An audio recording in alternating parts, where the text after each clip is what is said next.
Good morning. If we could get started, please. Unfortunately, the weather's not cooperating. But good morning, and thank you for joining us in Seneca Falls for the dedication of a fountain in honor of the 100th anniversary of the 19th Amendment.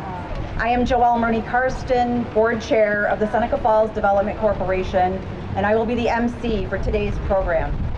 Before we begin with our speakers, I would like to ask attendees and spectators to please wear a mask, especially while moving about, and please try to social distance. Thank you so much. At this time, I would like to introduce Mike Ferrara, a lifelong resident of Seneca Falls and the current Seneca Falls Town Supervisor.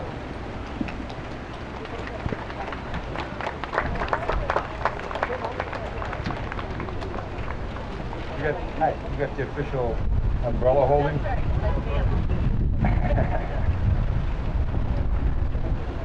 I better move quick because my notes will get all wet. So, good morning and welcome to People's Park in historic Seneca Falls.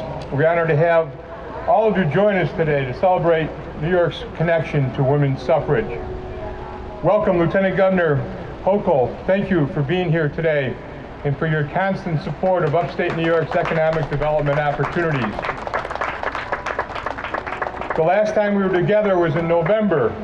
You were here to announce that Seneca Falls was awarded one of the DRI grants for 2020. A lot has happened since November. Some good, some bad. All this will be stronger as we get through this pandemic. And the community is well on our way for a major revitalization of our business district. Welcome back, Lieutenant Governor. I also want to welcome Gil Keonis, President and CEO of New York Power Authority.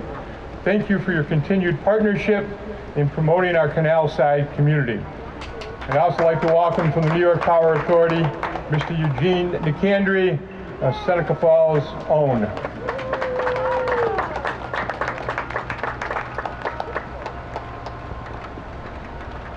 Seneca County Chairman Robert Hyson is here. Mr. Hyson, please wave. Seneca County Manager Mitch Rose here. Mitch, welcome. Somewhere on the outside is Town Councilman Mr. Doug Avery. Doug, welcome.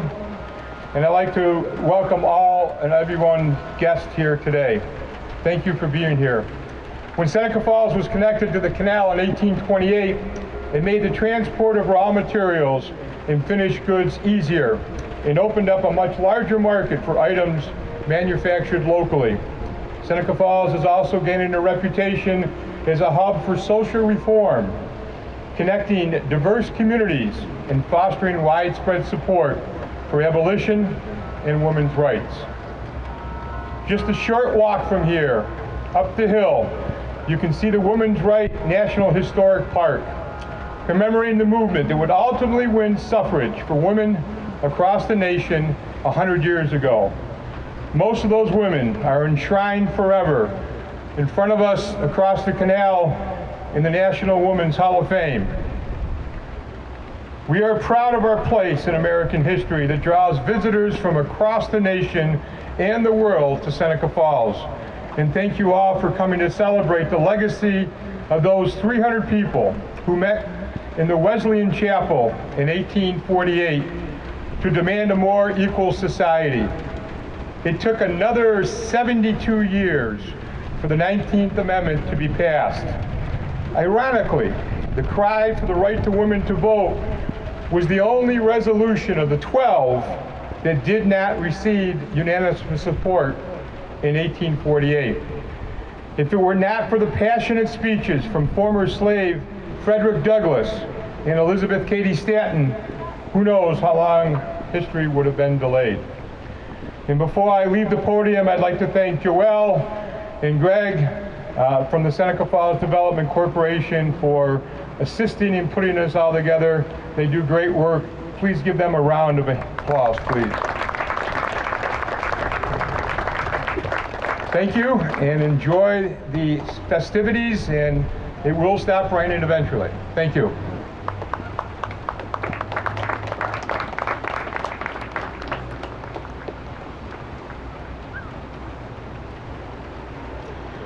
Thank you, Mike, and thank you once again to all of our distinguished guests and spectators for attending today.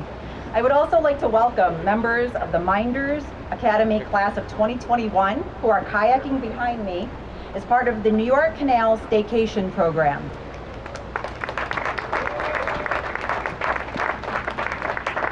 I would also like to recognize the Seneca Falls Brass Quintet for providing the music for today's event.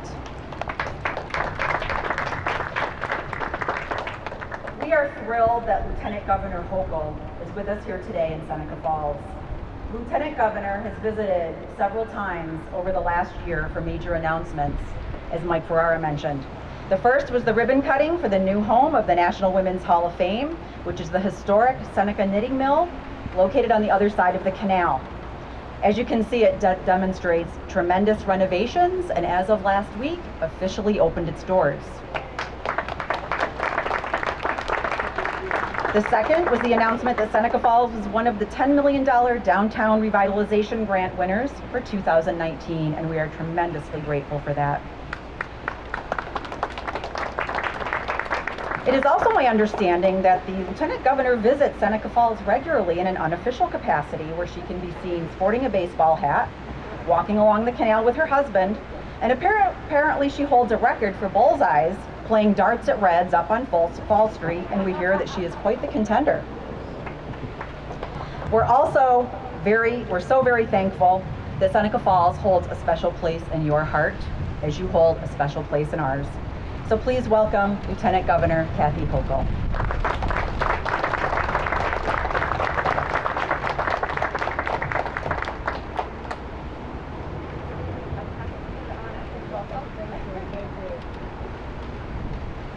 Are there any challenges to my record at Reds? Okay, just making sure. I mean, I'm a very competitive individual. I wouldn't be in this job, I assure you that. I want to thank you, first of all, Joelle, for always making me feel so welcome here. And this is a home away from home for me. And to you and your incredible team at the Seneca Falls Redevelopment Corporation, I know you struggled, you worked so hard to put together your DRI application, and again, it was like being at the Academy Awards when we were across the river here, across the canal, and announcing that you were a $10 million award winner. So that was one of the great joys in my life. So it was great to share that with you. Also having our supervisor there, Mike Pereira, it was just an incredible celebration to everyone involved in that initiative. And Governor Cuomo and I know that this is one of our favorite projects to be able to tell the downtown community that they now have $10 million to live out their dreams and to celebrate all that is great about their community. And that's something that is, there's a lot to celebrate here in Seneca Falls. I also delighted that we were joined by Senator Pam Helming. She is over there in the white jacket, to make sure we acknowledge her and her presence. And she's one of the few elected women officials in our state capitol. So there's a special bond of those of us who've made it to our positions, and I thank her for her friendship. And I see her often at our fancy hotel that we stay in Albany. Not so fancy, is it? That's all right. That's all right. We have so also to all the other individuals, but to NYPA, to Gil and your team, extraordinary work. I mean, I have witnessed the transformation of this canal under your watch, and what Brian Stratton and his team have done. Unbelievable commitment and investment in something that was so bold and audacious 200 years ago that people said it couldn't happen. And today we have to be the stewards of that, make sure that it's there for the next 200 years going forward. So to Gil Canones, our President and CEO of NYPA, let's give him a special round of applause. He's here today. I think our supervisor gave us a wonderful history of why Seneca Falls is on the map for women's history, but it also has to do with this canal right here. And I think it's particularly symbolic that we have a fountain that represents the flow of water going upwards, because this was a place that the flow of water going sideways literally brought people to this part of our state. Because I don't know if you know this, how many times, if someone ever checked how many times I've used the word Seneca Falls in my speeches across the state, I have told everybody they have to come here, because this is where so many ideas germinated. People came from all over because of this canalway. It created the flow of commerce. It helped open up the West and rest of New York State as being part of the Erie Canal system, but also brought the flow of not just commerce, but the flow of ideas and people from elsewhere. Whether it was the Quakers who came here, whether it was people who believed that slavery was wrong, and they came here to talk about how they could have launch the abolitionist movement, talk about women's rights right here, talk about the rights of the indigenous peoples and how their influence was so profound on women in this region who saw that that was a matriarchal society, and why didn't women have more profound roles in governing outside their own families at that time. And so all this came together in tiny little Seneca Falls. And that is such a powerful story represented by this fountain here today. And I also think about this fountain as not just talking about the flow of commerce and the flow of ideas and the flow of movements from the past, but also when you see this fountain, it's calling us to also think about the future. Talk about what our legacy will be when people look back at our time 100 years from now, and hopefully celebrate the 200th anniversary. And I don't know if my friends from the National Women's Hall of Fame will be there. Gina, I don't know if you'll make it there, but this building will be there. This building, because of the love and the attention that it received from some committed individuals, just a small group of people who believed that a building that had been a place of employment for countless women, but was left just decrepit. And when I first went through there were all kinds of things in there. There were birds and seagulls and pigeons flying out of the rooftop. They didn't even have a roof on it. And you had a vision, and it was that kind of vision that we could have a place to celebrate women's stories, give them honor, give them the just due, but also to talk about their role as people from the future look back. And my question is, as we celebrate these women of the past and their tremendous stories and their courage, and Elizabeth Cady Stanton right here and her friendship with Susan B. Anthony, what will they say about the people of our time? What will they say about the women and the enlightened men who stood with them as they have through history? About how we made women's rights more than just the right to vote or run for office, that they became finally equal once and for all. That's what we're called to do as New Yorkers who have the weight of this legacy on our shoulders. Not just people of Seneca Falls, but all women and men of New York State. It's incumbent upon us to rise up and to go upward, just like that fountain, and to find a better place for women in society, because I will say right here, ladies and gentlemen, women have the right to vote, but that right to vote did not mean we are equal in all respects. That movement has to continue, launched here today into the next 100 years. I also do want to acknowledge Colleen Jenkins, who's been an incredible person of great stories and telling the story of her great-great-great-great-grandmother, I believe it was. And she was there with us 1 week ago today. 1 week ago, we stood in Central Park and were able to unveil the very first time that there were women represented in a way that was not fictitious in Central Park. Of all the statues in Central Park, they were all men except for Mother Goose and Alice in Wonderland. Okay, we finally fixed that. We have statues dedicated to Elizabeth Cady Stanton, Sojourner Truth, and Susan B. Anthony right in that park. And at that park, I'll close by saying this. I ran into another person who made history. Her name was Hillary Clinton. First thing she asked me, she says, did they ever finish the knitting mill?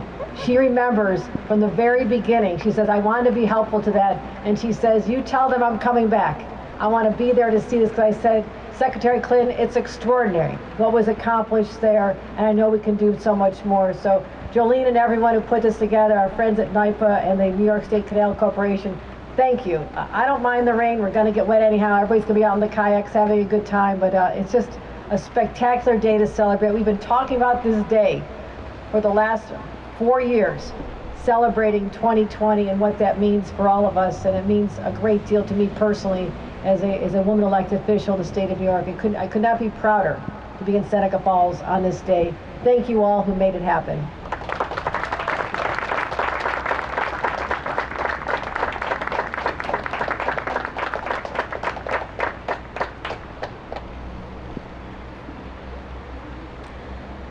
Thank you, Lieutenant Governor, for being here today and making this day so incredibly special. Seneca Falls has been privileged to work with the New York Power Authority and its subsidiary, the Canal Corporation, on several projects recently, including the New York Canal Staycation Program, the fountain concept and installation, and the planning of this dedication event. It has truly been our pleasure to work alongside the representatives from these two organizations who are dedicated and passionate about repurposing the canal systems to attract tourism, further economic development, and improve the quality of life for residents. Our next speaker is in charge of spearheading Governor Cuomo's Reimagine the Canals initiative, which builds on the DRI and Taste New York to invest in the Canal corridor. These efforts are contributing to the growth of new industries, businesses, and housing in the Canal communities. After months of working with numerous enthusiastic representatives from NYPA and the Canal Corporation, we are delighted to welcome President and CEO of the New York Power Authority, Gil Quinones.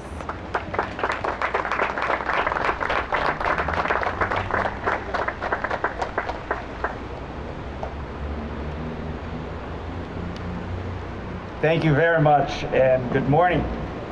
I want to thank everyone for joining us today, especially Lieutenant Governor Hochul. We are so lucky to have her as our leading our New York's Women's Suffrage Commission, among others.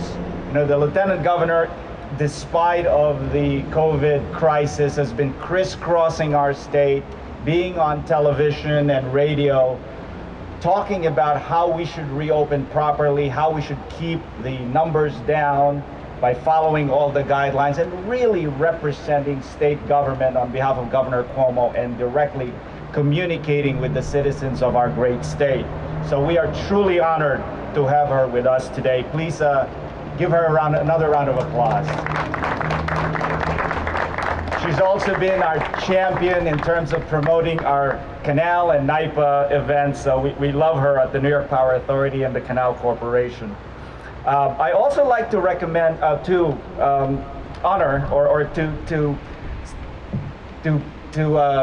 recognize, a couple of more of important people here.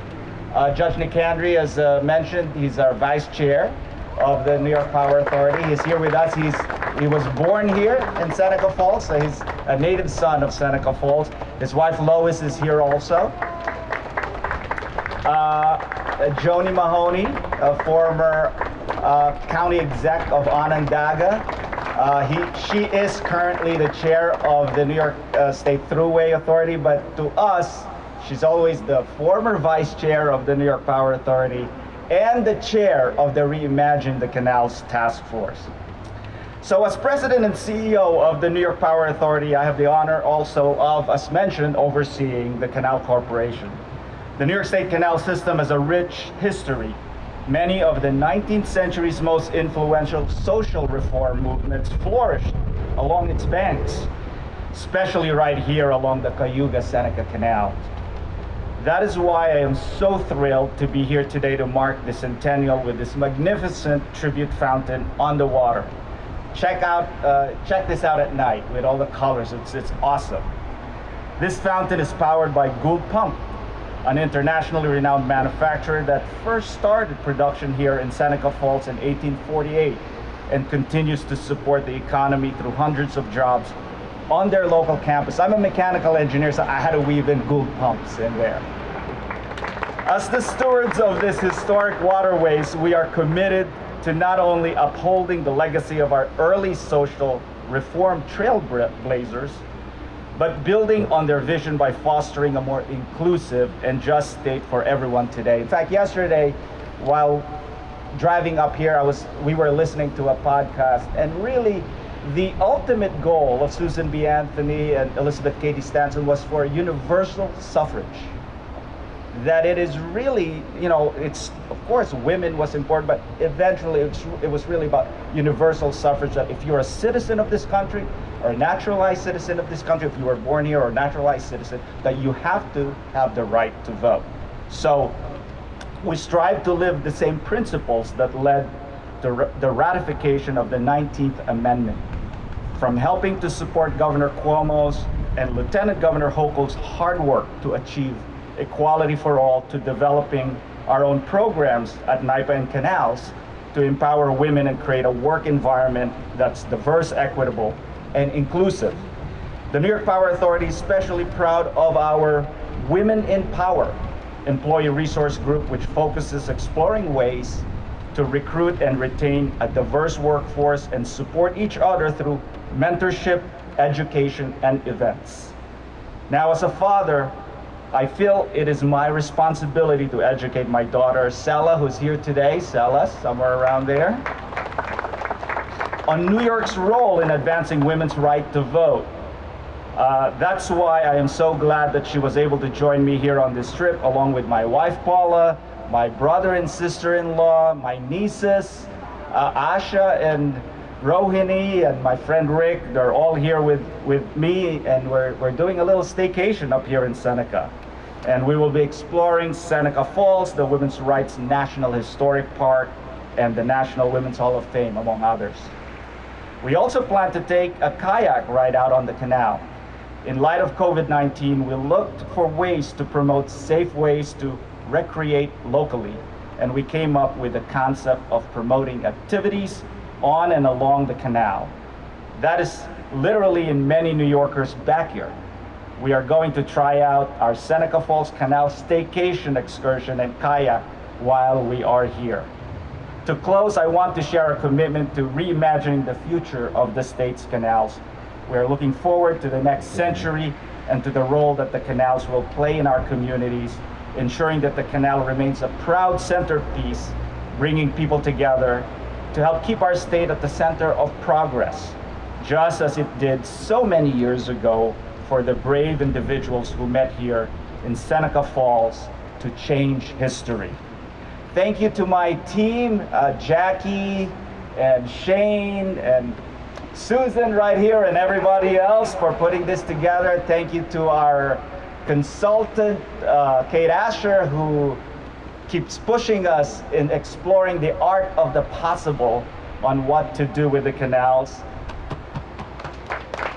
And thank you all for being here today. I hope you enjoyed the fountain over the coming days. Thank you.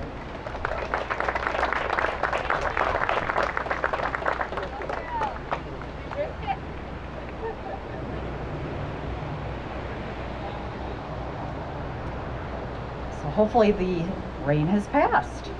I do want to point out, I know Senator Helming arrived a bit late. I'm not sure if she heard her initial call out from Mike Ferrara, Town Supervisor, so just an extra shout out, Senator Helming. Thanks so much for being here with us today. And thank you once again to Gil for being with us today. As he mentioned, he and his family are here on a mini staycation in Seneca Falls in the Finger Lakes region, so we'd like to extend a heartfelt welcome to Gil and his family. Elizabeth Cady Stanton and her growing family lived in Seneca Falls from 1847 to 1862. During that time, Stanton helped organize the first Women's Rights Convention in 1848 and launched the reform movement for women's rights, to which she dedicated the rest of her life.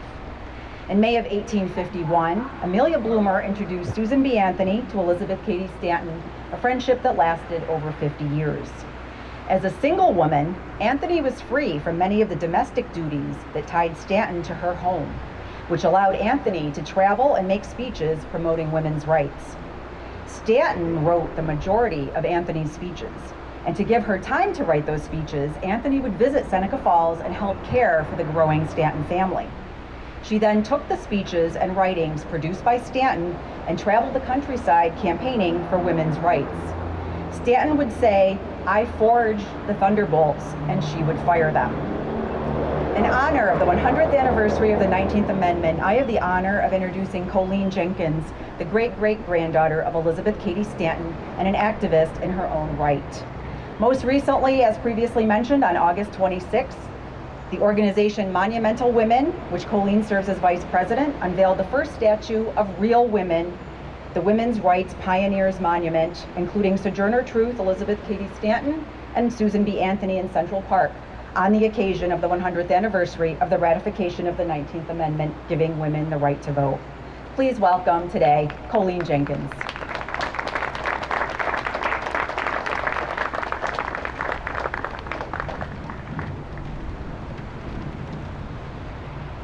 Hello.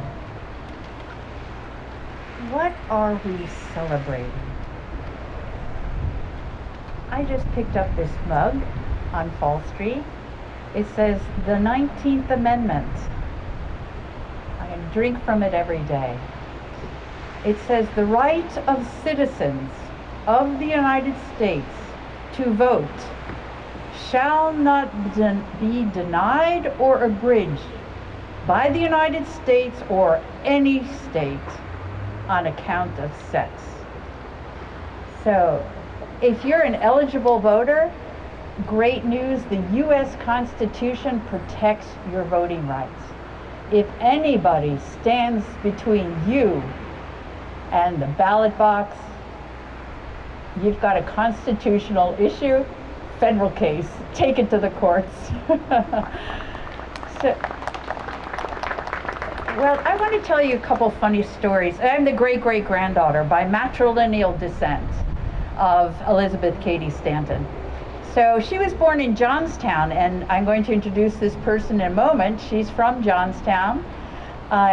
Johnstown, Elizabeth basically grew up in a law school. That's called her home. Her father was a judge in the local court, judge in the New York State Supreme Court. Of course, they're law clerks that are studying and baiting her as a child. She said, "You know that necklace you have on?" He said to her, a 10-year-old, "You know that necklace you have on?" She said, "Yeah, I just got it for a Christmas present." And he said, "When you get married, your husband will own it. That is the law. And he can swap it for cigars and it'll go up in smoke." So I think this is really important because I think children have an innate sense of fairness, and that's important. So this whole legal background. And another thing is she got married. I think this is a fun story. She got married. Now, from this area in the mid-1800s, where would you go for your honeymoon? Maybe Niagara Falls, right? Oh no, she married Henry Brewster Stanton, an abolitionist, and they went to London for the first World Anti-Slavery Convention. Doesn't that sound romantic? And what's interesting is that the first order of business was not about slavery. It was about whether women should vote, women should speak or not speak. And Elizabeth's like a 25-year-old bride, but Lucretia Mott crossed the Atlantic Ocean as a delegate. So the convention, as the first order of business, decided women shall not speak. So Lucretia and Elizabeth go around London and said, "We have a problem. We have a women's rights problem." So keep that in your mind. And now the third story I want to tell about her is when she was in the building right up there at the top of this hillside in the Wesleyan Chapel here in Seneca Falls, which is now Women's Rights National Park. In that building, Lucretia Mott, Elizabeth Cady Stanton, a handful of other women and men called a Women's Rights Convention to address the rights and the wrongs of women. So Elizabeth is a little bit of a radical. That's all right. I'm comfortable with it. I like opposition. Bring it on. And so she's a little bit of a radical because she says she demands elective franchise, demands the vote. And Lucretia Mott said, "Thee will make us ridiculous." Because she's Quaker, she says, "Thee will make us ridiculous." Because that undermines more reasonable things like women should have access to college or professions. But Elizabeth Cady Stanton stood fast. The vote is the right by which you gain all other rights. If you don't have the vote, you're an outsider, and you give the civil space over to people who had the vote, and that was men at the time. So she's this radical from the beginning to the end. And what I want to say, there's many things my family, you say, Gil, you're doing a staycation. My family has done an intergenerational vacation here in town. We've been coming since the 1800s, every single generation, and we love it here. Because, what's really interesting is there's a church over there, Presbyterian church, and you know what happened? Alice Paul, in 1923, came to the Presbyterian church and introduced the Equal Rights Amendment. That's over 100 years ago. Isn't that amazing? She came back to the source. So we're not just making history here. I mean, we're not just celebrating history, we're still making history here. And I'm really, really, really happy I witnessed the state of Virginia becoming the 38th state in the United States to ratify the Equal Rights Amendment. So I threw that term out the window. I call it the 28th Amendment. It proposed, but 28th Amendment of the US Constitution. And I'm grateful that I can see that in my lifetime.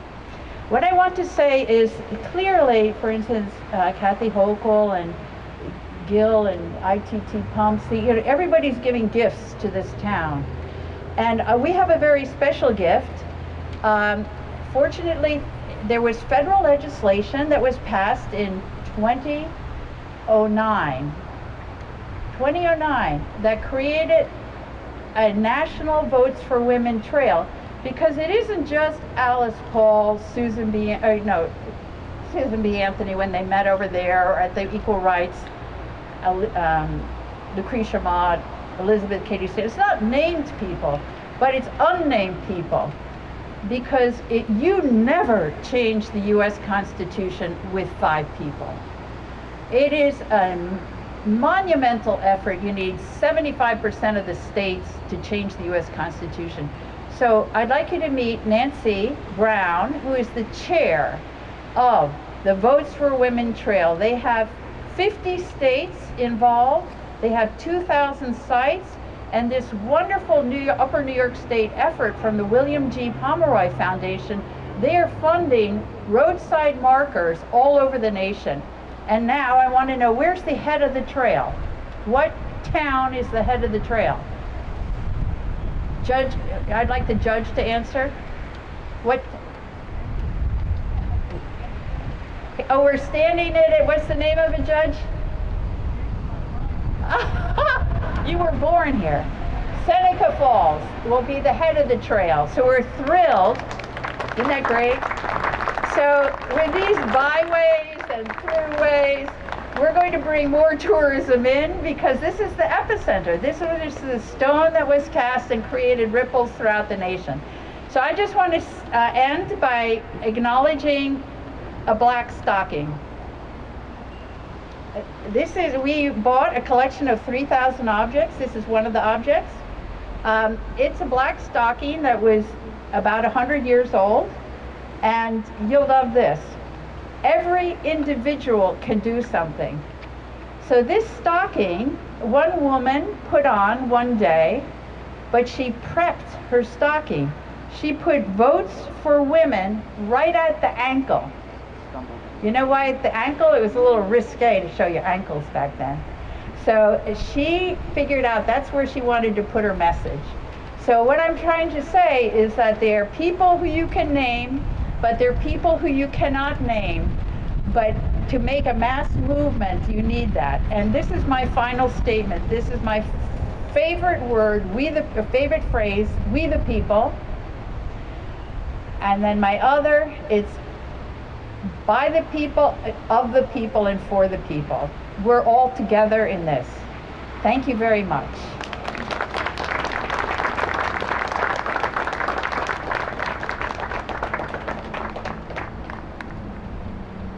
Thank you, Colleen, for sharing some of those amazing stories with us today.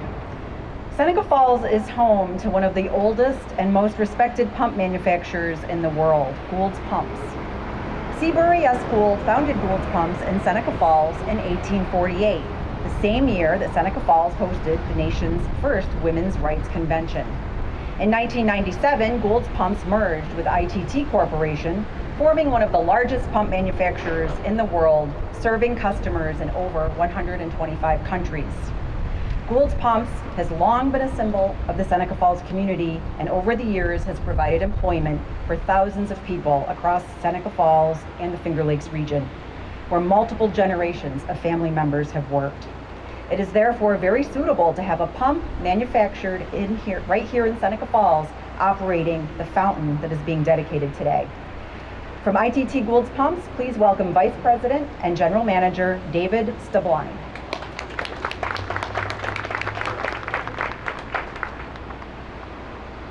Thank you, Joelle, and good morning, everyone. I want to thank the New York Power Authority, the Canal Corporation, and Seneca Falls Development Corporation for inviting me here today and for including Gould's Pumps in this significant event. I am pleased to have the honor of representing the 2,400 ITT industrial employees across the globe, including more than 650 Gould's Pumps employees on the 68-acre campus right here in Seneca Falls. Gould's Pumps celebrated this year its 162nd anniversary in this location. It is one of America's oldest brands. The brand is older than well-known brands such as General Electric, Coca-Cola, and GM's Bunker Company. As Joelle indicated, in 1977, the company was acquired by the ITT Corporation, which made significant investments and needed investments in the company. I think you've probably seen some of the buildings that we've added over the years to expand our business in the markets that we hadn't participated in the past. Our brand equity is a key reason for our success globally, and we have many pumps throughout the world. We're truly a global company, and that brand equity is highly recognized by industrial companies all over the globe. Today, Gould's Pumps serves customers in process industries around the world. These pumps, for the most part, while made in several other locations, are principally made right here in this area. Pumps, as you may or may not know, are the heart of the industry. Nothing happens in a process, chemical, oil and gas plant without moving important liquids throughout those processes. Some of the products that are essential products, and we've been deemed an essential business and have continued to operate through the COVID crisis. But those pumps manufacture oil and gas, as I mentioned, drinking water, newsprint is a very big market for us, and even toilet paper and paper towels, if you will. The company has long been a cornerstone of the community, and to this day continues to operate with a strong sense of commitment to its local heritage. From the beginning, we have been a leader in industrial innovation in our industry. You may not know that in 1849, during the gold rush, Gould's Pumps manufactured and introduced in the industry the first metal pump. Up until then, pumps were made out of wood. And those wood pumps are actually prominently displayed in our lobby, in our main office right up the street. The company has long been a cornerstone of the community, and we continue to have great pride in being located in this area. From the beginning, we have been a leader in industrial innovation. But today, we are expanding our capabilities and expanding an innovation for what we call smart pump. We all know what smartphones are and other electronic pieces of equipment. We're transitioning that technology into long and old pump designs to help customers monitor equipment, plan for outages, extend the life of the pump, and predict and reduce and increase the reliability of the product. So while I want to make the statement, however, that while innovation has been an important part of our business development over the years, the most important part of our business is the dedication and extreme pride and commitment of our people to enable us to sustain our long legacy of continued leadership in our industry. Yes, Gould's Pumps is still strong in Seneca Falls, and we're still pumping. We're proud to be part of the special event in our local community and help honor this very important chapter in history. I thank you very much for including us.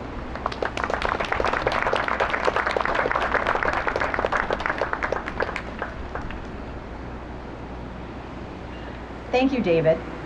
As we bring this dedication to a close, I think it is important to recognize not only the perseverance and tireless efforts of suffragists, but also the resilience of Seneca Falls. What makes us strong, both in the past and the present, is our people. Whether not so good times, like the pandemic, where people came together to rally around struggling businesses and make sure local families and children have food and necessities, or in good times, like this fountain dedication, when many, many people came together to make this event a success. We have exceptional people in our community.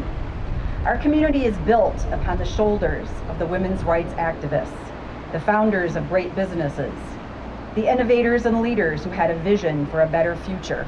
And together, we will continue the momentum of past efforts to build a better future for our children and generations to come.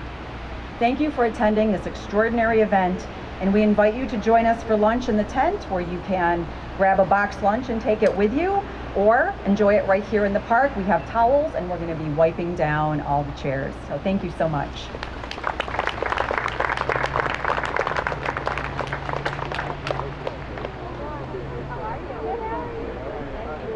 Check.